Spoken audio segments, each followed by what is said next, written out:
Hey there, it's Brian Powers over at RE/MAX First. Thanks for checking out my 2021 real estate market forecast for Southeast Michigan. I always appreciate the opportunity to provide good information to people. I spend a lot of time throughout late December and early January just diving into the data, taking a look at what happened throughout the past year and looking ahead to what to expect in the coming year. I pull this information from various sources that I've been able to trust over the years to kind of play it down the middle and not be extreme on one end or the other. So I try to put that information together for you so that you've got some good information that will help you plan out your real estate needs in the coming year. So I'd like to start off by taking a look back at 2020. Obviously 2020 was such an interesting year, for lack of a better word, for all of us with the global COVID-19 pandemic. It completely upended our lives in just about every way, really redefined what the word normal means for so many areas of our life. And the real estate market obviously was impacted by COVID-19. So let's take a look back at what happened throughout the year 2020 in real estate. The first key development I think that caught my attention was home sales really surged past pre-pandemic levels. If you think back to the first quarter of 2020 here in Southeast Michigan, the real estate market essentially got shut down for 7 weeks through the end of March, from the end of March all the way through early May. And a big question at the time was, what is real estate going to look like when the market opens back up? And what we saw was essentially 7 weeks of bottled up demand surged the market all at one time in early May. The market took right back off where it left off when it kind of got shut down in March. And we had a really good, strong month of May, and it kick-started what is typically a really strong summer home selling season and home buying season. So when it was all said and done, the real estate market ended up being above where it was prior to that COVID-19 shutdown, for lack of a better word, in the first and second quarter. So that was good to see. The second development was home values outpaced housing debt, which means home values continued to rise at a level that exceeded how much money people owed on their house. And what we saw is home equity in the United States for the majority of homeowners increased even more, which put most homeowners in a much better position in terms of accumulating housing wealth throughout 2020. The third thing that really caught our eye in 2020 is there was not the foreclosure crisis that so many people predicted. 2008 is still, even though it was 12 years ago, it's still fresh in our minds because it was so traumatic in terms of the economic devastation, particularly as it relates to the housing market. We had just that wave of foreclosures that crashed the housing market back in 2008.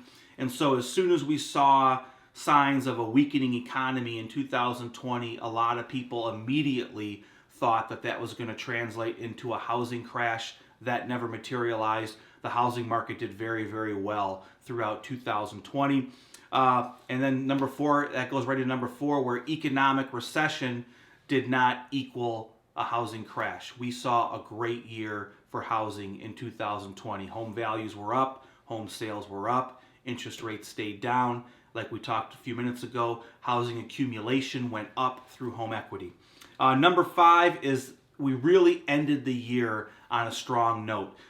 Things like showing activity from home buyers, pending home sales, and things like that were all 20% higher than that same time period a year ago. So we really ended 2020 on a strong note, and that gives us reason to believe that we're going to start 2021 very strongly, and we're going to have a very strong winter selling month here in the new year.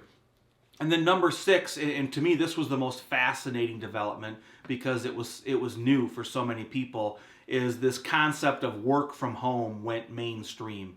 So many millions and millions and millions of Americans left their office environment to work from home.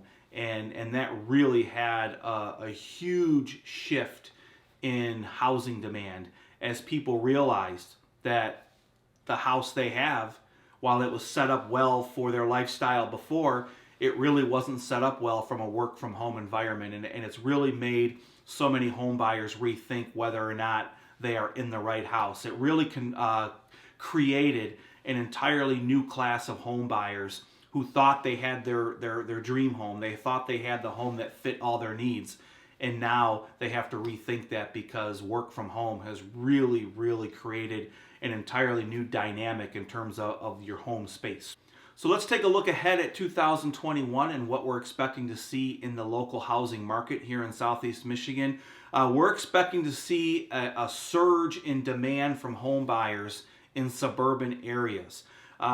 There's a lot of surveys out there that show that the flexibility of a work from home schedule is here to stay for the long term. Even when we get on the back end of COVID-19, a lot of people and a lot of companies do not expect work from home flexibility to go away. And that is having a very significant impact on home buyer activity and behavior.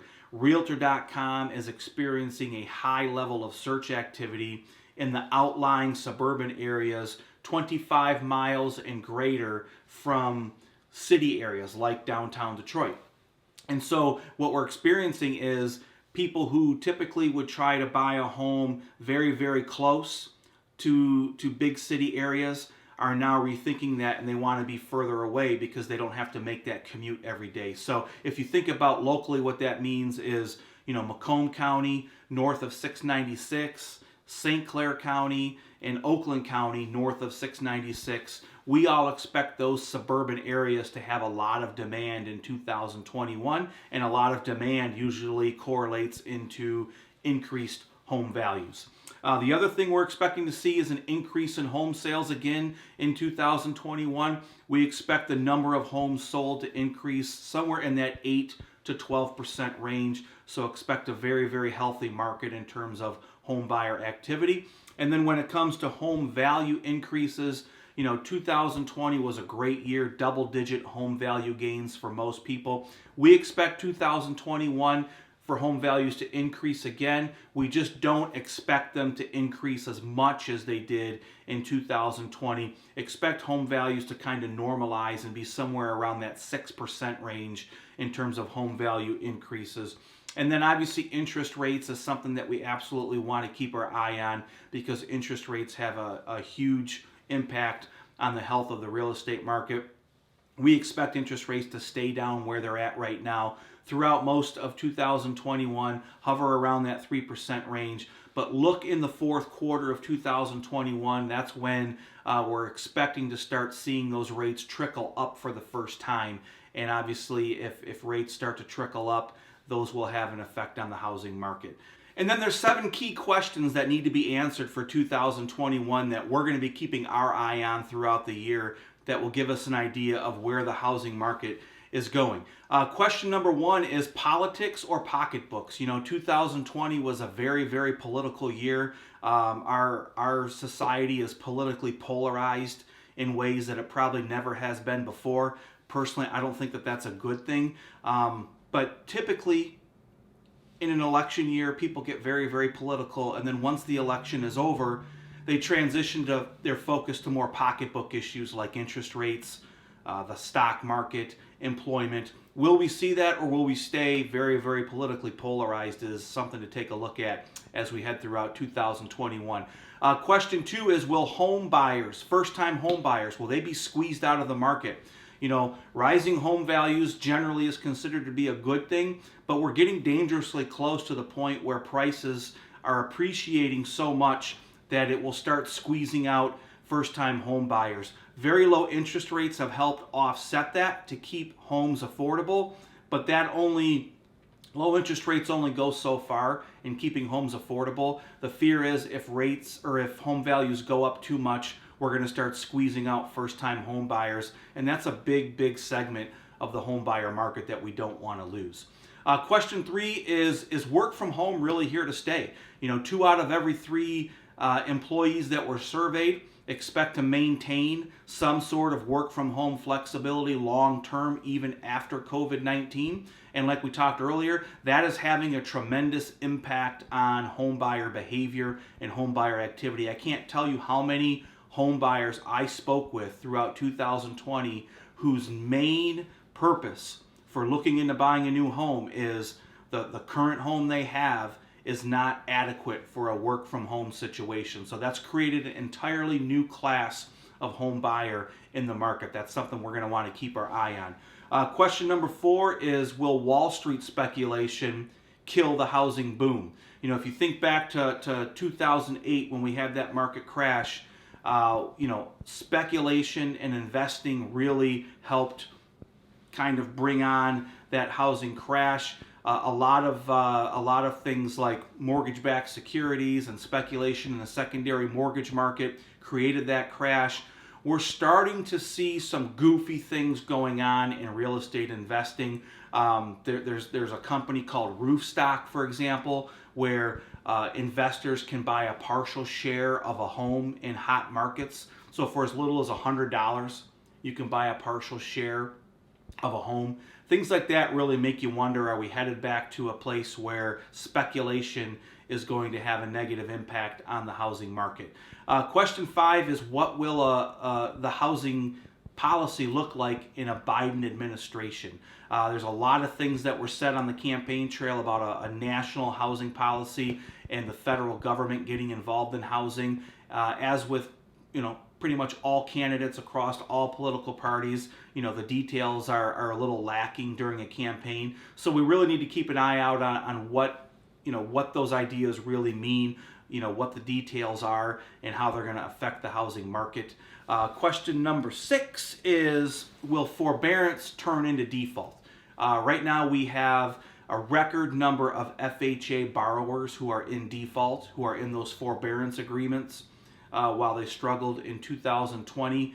We want to keep an eye on their ability to come out of forbearance and get back into a healthy paying relationship with their lender. I think that we're going to be okay in that regard. Obviously, we're going to see some foreclosures, but I don't think it will be enough to have a significantly negative impact on the housing market. Lenders seem to have really learned their lesson from 2008, where they're much better off working with a struggling borrower to get them into a situation where they can afford their mortgage rather than foreclosing. Lenders learn that that's not the best way to go. And then question number 7 is, will the inventory show up? We have really struggled the last couple of years with low inventory. We simply have not had enough homes for sale to keep up with the housing demand from buyers. 2020 was no exception. So we're looking, at some point, the concern is, if we don't get enough homes on the market to keep up with home buyers, that will at some point have a negative impact on the market. So far it has not. We've been able to sustain the low inventory, but at some point you just have to have more homes for sale, or buyers are going to give up and disappear. So keep an eye out on that. I hope that information that we provided here in this video helped give you an understanding of where we expect to see the real estate market go in 2021. If you have questions, concerns, things you want to go into more detail on, I'm always happy to help and have those conversations to get you the information you need to make a good decision. If you're looking at making a move in 2021, let's have a conversation. Let's talk about putting the steps in place to help make that happen for you. Thanks a lot and have a great day.